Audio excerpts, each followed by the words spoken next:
One piece great war की भयानक जंग के बीच कहानी ब्रुक और उसॉप के जख्मी होने से शुरू होती है। एक तबाह हुए बैटलफील्ड के कोने में दोनों पड़े हुए थे और चॉपर उन्हें ठीक करने की पूरी कोशिश कर रहा था। हिम्मत मत हारना उसॉप। चॉपर घबराहट में भी बड़ी तेजी से फर्स्ट एड दे रहा था। उसॉप के जख्म उतने गहरे नहीं थे जितने दिख रहे थे और थोड़ी देर बाद उसने धीरे से अपनी आंखें खोली।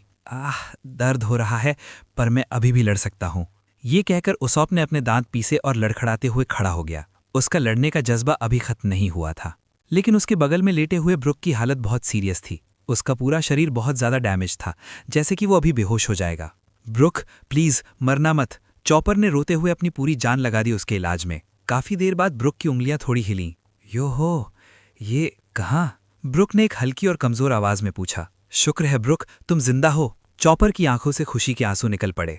ब्रुक ने धीरे से उठने की कोशिश की और पूछा, चॉपर सान, बाकी सब कहाँ हैं? चॉपर थोड़ा हिचकिचाया पर उसने जवाब दिया, एल्बस्ट कैसल में एक बहुत ही खतरनाक दुश्मन आया है। लफी, जोरो, नामी और फ्रैंकी पहले ही वहां निकल चुके हैं। ये सुनते ही ब्रुक के चेहरे के एक्सप्रेशंस बदल गए। उसने जबरदस्ती अपनी बॉडी को उठाया और कांपते हुए पैरों से खड़ा होने की कोशिश करने लगा।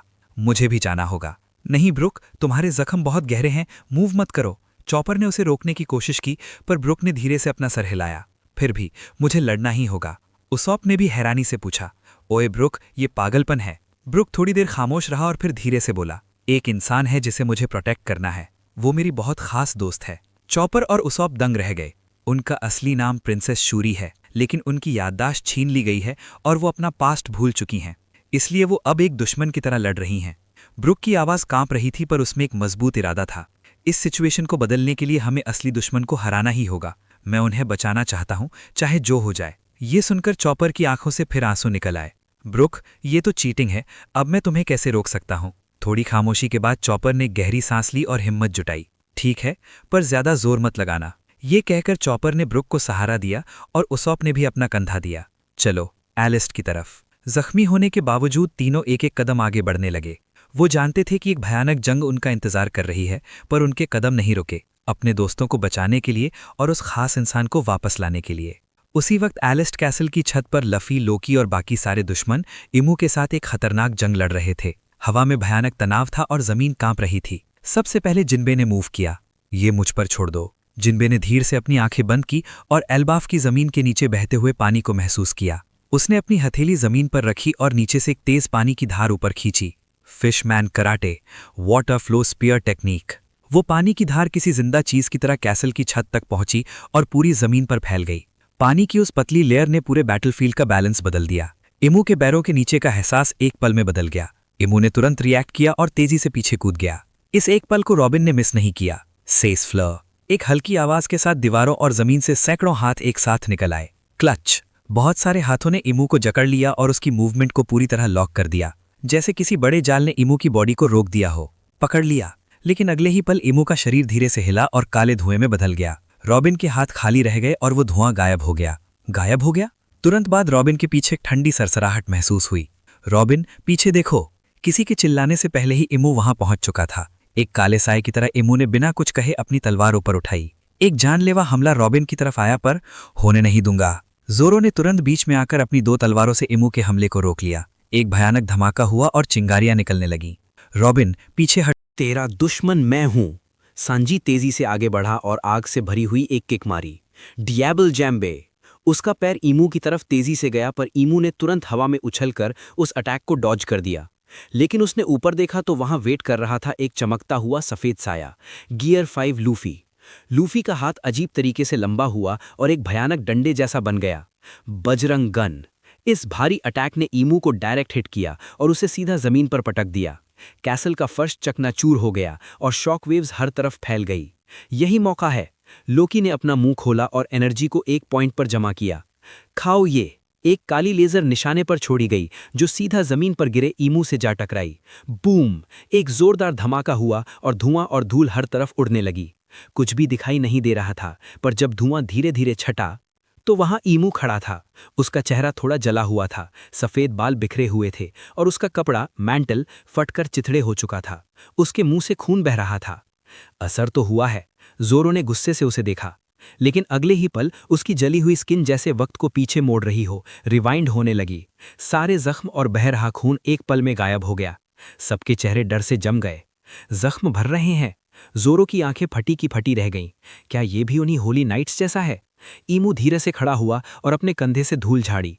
फिर उसने एक भयानक प्रेशर हाकी के साथ कहा, बुरा नहीं था। उसकी ठंडी आंखें उन्हें नीचे दिखा रही थीं। यहां तक पहुंचे हो उसके लिए तारीफ करता हूं। थोड़ी खामोशी के बाद वो बोला, लेकिन अभी भी बहुत सीखना बाकी है। उसके इन शब्दों के साथ ही एक खतरनाक हाकी पूरे बैटलफील्ड पर फैल गई। ईमू ने धीरे से अपना हाथ उठाया और अजीब आवाज में कोई मंत्र पढ़ने लगा। अंधेरा मेरे बस में हो जा। हवा अजीब तरीके से मुड़ने लगी और अगले ही पल ईमू का शरीर काले साई की तरह डिवाइड हो गया। धीरे धीरे वहां टोटल 7 क्लोन्स खड़े हो गए। ये क्या है? नामी डर कर पीछे हटी। वो क्लोन्स बिल्कुल ईमू जैसे दिखते थे, पर पूरे काले साए में डूबे हुए, जिनके चेहरे तक नहीं दिख रहे थे। जाओ। ईमू के एक इशारे पर वो 7 क्लोन्स एक साथ टूट पड़े। लूफी, लोकी, जोरो, सांजी, नामी, रॉबिन और जिनबे, हर किसी के सामने एक क्लोन आ गया और जंग शुरू हो गई। आ जाओ। लूफी ने मुक्का मारा, जोरो ने अपनी तलवारें तैयार कीं, सांजी ने आग जलाई, नामी ने बिजली बुलाई, रॉबिन ने हाथ उगाए और जिनबे पानी से लड़ने लगा। भयानक टक्कर की आवाजें गूंजने लगी। ये क्लोन्स भी असली वाले जितने ही ताकतवर हैं। जोरो ने दांत पीसे। सांजी ने किक मारते हुए कहा, हर एक क्लोन एक मॉन्स्टर है। न लोकी की लेजर और न लूफी के अटैक्स उन्हें रोक पा रहे थे। हर क्लोन के पास बेहिसाब ताकत और ड्यूरेबिलिटी थी। धीरे धीरे सब एक एक करके जमीन पर गिरने लगे। लूफी भी घुटनों के बल आ गया और फिर बेहोश होकर गिर गया। सब अपनी लिमिट क्रॉस कर चुके थे। बैटलफील्ड पर सिर्फ गिरे हुए नाकामा और अकेला खड़ा ईमू बचा था। ईमू धीरे से लूफी की तरफ बढ़ा। जॉय बॉय, उसकी ठंडी आवाज गूंजी। यहीं तक था तुम्हारा सफर। ईमू ने अपनी स्पीयर उठाई और उसका निशाना सीधा लूफी पर रखा। हिस्ट्री यहीं खत्म होती है। जैसे ही वो हमला करने वाला था, एक तेज धमाके की आवाज ने हवा को चीर दिया। ईमू ने तुरंत रिएक्ट किया और पीछे कूद गया। जहां वो खड़ा था वहां एक ब्लास्ट हुआ। धुएं के पीछे से एक आवाज आई, माफ करना, आने में थोड़ी देर हो गई। वहां ऊसोप खड़ा था, अपना स्लिंगशॉट कूरो कबूतो पकड़े।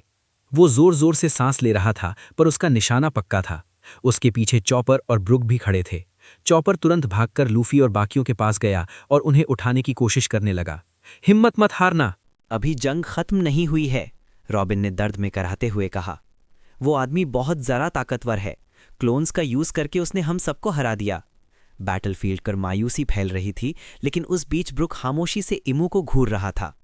अच्छा, तो ये बात है, ब्रुक ने धीरे से कहा और अगले ही पल उसका ऑरा बदल गया।